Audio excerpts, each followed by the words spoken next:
Hello everyone, मैं सुनील आप सभी का अपने चैनल एसएसटी विद सुनील में स्वागत करता हूं। आज जैसे कि धरातल पर हम लोग बहुत सारी भौतिक भौगोलिक आकृतियां देखते हैं, जैसे पर्वत है, पहाड़ हैं, पठार हैं, मैदानी भाग हैं, ठीक है, गहरी गहरी खाइयां हैं। तो ठीक इसी प्रकार की आकृतियां ये महासागरों के अंदर भी पाई जाती हैं। उन आकृतियों को क्या कहते हैं, इनकी बनावट कैसी होती, इनकी विशेषता क्या होती है। तो यहाँ से भी बहुत सारे प्रश्न पूछे भी जाते हैं। तो हम लोग आज इन्हीं के बारे में जानेंगे, महासागरीय उच्चावचों के बारे में, ठीक है।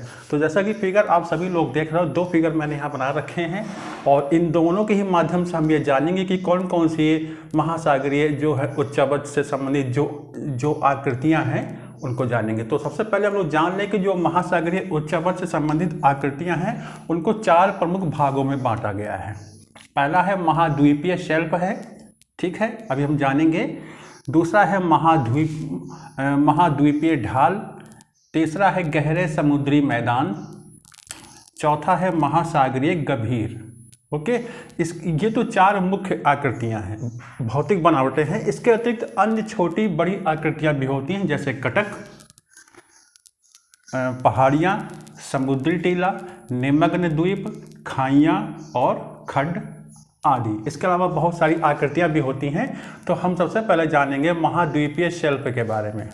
देखिए, महाद्वीप का जो विस्तृत सीमांत भाग होता है उसको महाद्वीपीय शेल्फ कहते हैं। ये तीव्र ढाल पर समाप्त होते हैं। इनकी जो औसत चौड़ाई होती है वो 80 किलोमीटर तक होती है, लेकिन कहीं कहीं ये बहुत संकीर्ण पट्टियों के रूप में भी पाए जाते हैं, जैसे चिली का तट ना। चिली की राजधानी सैंटियागो है, ये दक्षिणी अमेरिका महाद्वीप का देश है। और सुमात्रा के जो पश्चिमी तट है वो संकीर्ण कि पटरियों वाले हैं।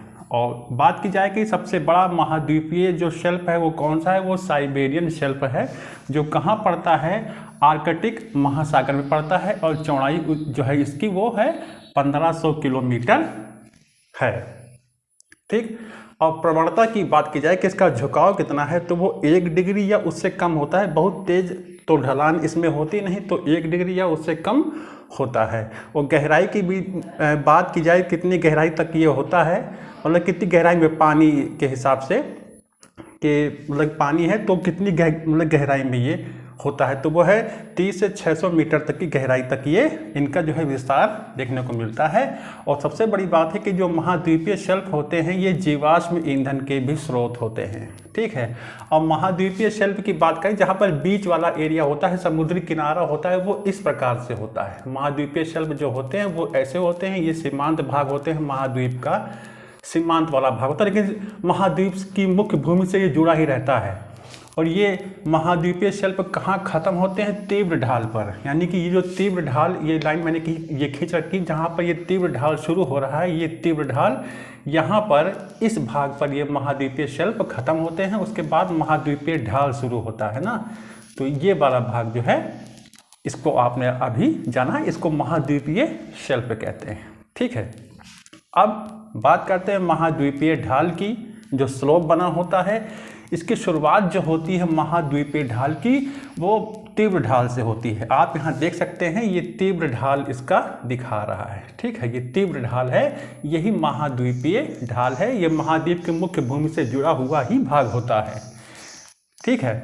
अब बात करें इसकी प्रवणता कितनी होती है, वो 2 से 5 डिग्री तक होता है झुकाव, ठीक है, क्योंकि इसकी जो स्लोप होता है वो तेज होता है। और गहराई की बात की जाए तो ये 200 से 3000 मीटर तक के गहरे होते हैं।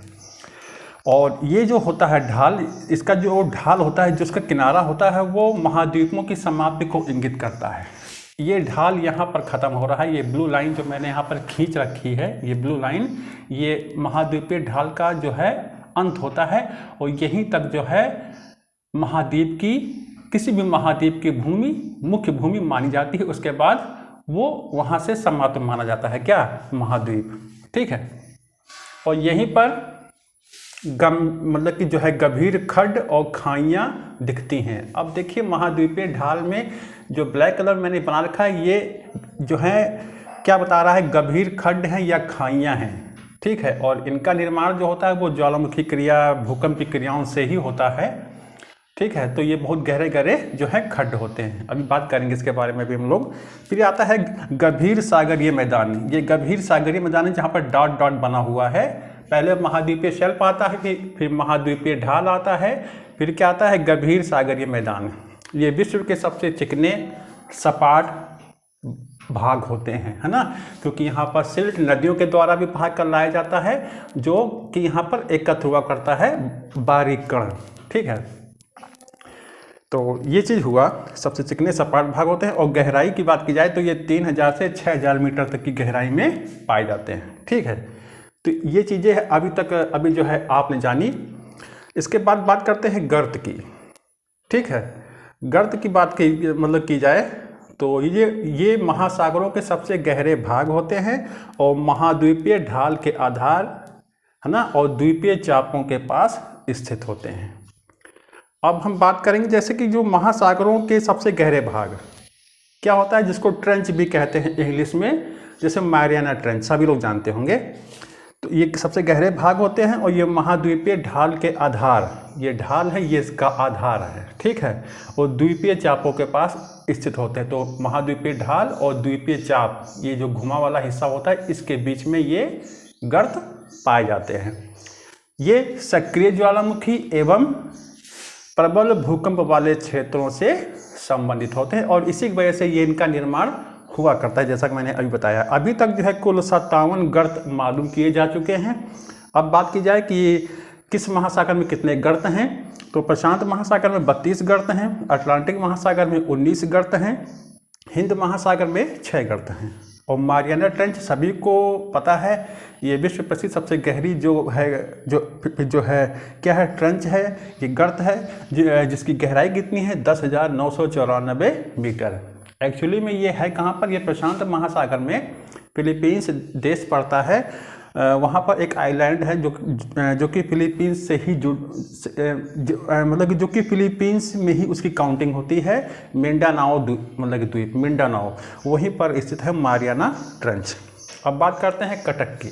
कटक क्या होते हैं, ये पर्वतों की 2 श्रृंखलाओं से जो है निर्मित होते हैं। पर्वतों की 2 श्रृंखलाओं से ये निर्मित होते हैं। ठीक है, कटक, ये आप जो देख रहे हो, ये रेड कलर की जो मैंने लाइन खींच रखी इसी संबंधित है।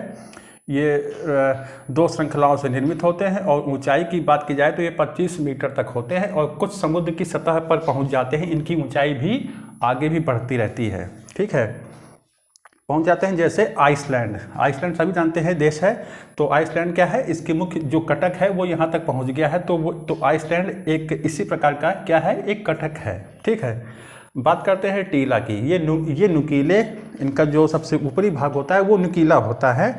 ये नुकीले शिखर वाला एक पर्वत होता है जो महासागरों की सतह पर नहीं पहुंच पाता है। ठीक है, तो समुद्री टीला ये है, इसका जो ऊपरी वाला जो हिस्सा होता है ये शार्प होता है, जो है नुकीला होता है, लेकिन समुद्र की सतह तक ये नहीं पहुंच पाते हैं, ये समुद्र में ही डूबे रहते हैं। ठीक है, इनका जो निर्माण होता है वो ज्वालामुखी द्वारा होता है।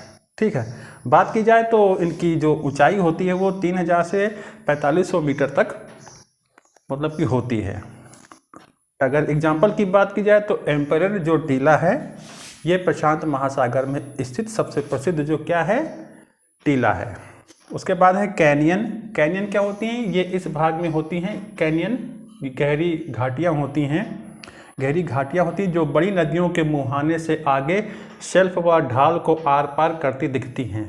ठीक है, जब नदियाँ महासागरों में आती हैं, है ना, उसमें मिलने वाली होती है सागरों में, तो सबसे पहले महाद्वीपीय शेल्फ से होते हुए फिर महाद्वीपीय ढाल तक उसमें वो बनावट देखने को मिलती है। तो वही चीज़ ये बता रहा है कि बड़ी नदियों के मुहाने से आगे शेल्फ व ढाल को आर पार करती हुई दिखती है, क्या जो है कैनियन, तो उनको आप घाटी ही कह सकते हैं। ठीक है, तो ये हुआ।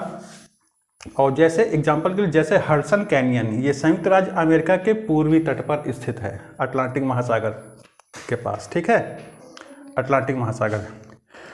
उसके बाद निमग्न द्वीप क्या होते हैं, ये चपटे शिखर वाले टीले होते हैं। निमग्न द्वीप ये ऊपर नहीं आने पाते सतह पर, ये चपटे शिखर वाले टीले होते हैं। ठीक है, अब है प्रवाल द्वीप। प्रवाल द्वीप क्या है? ये उष्णकटिबंधीय महासागरों वाले क्षेत्रों में पाए जाते हैं। ये प्रवाल भित्तियों से युक्त निम्न छोटे द्वीप होते हैं, निर्मित हो जाते हैं। और ये समुद्री अनूप का भाग भी हो सकते हैं। मतलब कि अनूप का मतलब होता है लैगून, झील। जो महाद्वीप, जैसे ये महाद्वीप की मुख्य मतलब की भूमि है, ये सागर वाला हिस्सा है, तो कभी कभी क्या होता है कि इस वाले भाग में ये समुद्र का जल या महासागर का जल जब यहाँ पर आ जाता है तो यहीं पर ये जो है प्रवाल भित्तियाँ बन जाती हैं, ये एक बाधा बन जाती है, जिसकी वजह से एक झील बन जाती है, जिसको लैगून झील भी कहते हैं। ठीक है, तो ये समुद्री अनूप का भी एक भाग हो सकते हैं। तो अभी आपने क्या जाना इन सारी आकृतियों को कि महाद्वीपीय शेल्फ कैसा होता है, महाद्वीपीय ढाल, ठीक है, और महाद्वीपीय कटक कैसे होते हैं, निमग्न द्वीप क्या है और समुद्री टीला क्या है। तो यहाँ से भी बहुत सारे प्रश्न पूछे जाते हैं और पूछे भी गए हैं, है ना। तो ये था आज का अपना कुछ टॉपिक और बहुत ही इम्पोर्टेंट है। ऐसे फिगर बना करके नोट डाउन कर लेंगे तो वो आप लोगों के लिए ही बहुत ही हेल्पफुल रहेगा। जैसे चौथा जो मैंने बताया था महासागरीय गंभीर, है ना, तो ये इस वाले भाग में ही इसकी काउंटिंग होगी। तो चौथा वाला पॉइंट भी इसी में ही माना जा रहा है, आप मान सकते हैं। ठीक है, तो इसी प्रकार से आज का ये अपना जो है टॉपिक था। और समुद्री मैदानों की बात की जाए तो समुद्र के इस आगे वाले भाग में भी बड़े बड़े मैदान देखने को मिलते हैं। तो ये था आज का अपना टॉपिक। कुछ महत्वपूर्ण चीज़ों को मैंने जो है यहाँ पर नोट डाउन कर दिया था। ब्लू कलर की जितनी हेडिंग्स जो हैं पड़ी हुई हैं, यहीं से ही क्वेश्चन बनेंगे। ठीक है, तो ये था। तो मिलते हैं आपको नेक्स्ट वीडियो में अच्छे कंटेंट के साथ। ठीक है, धन्यवाद।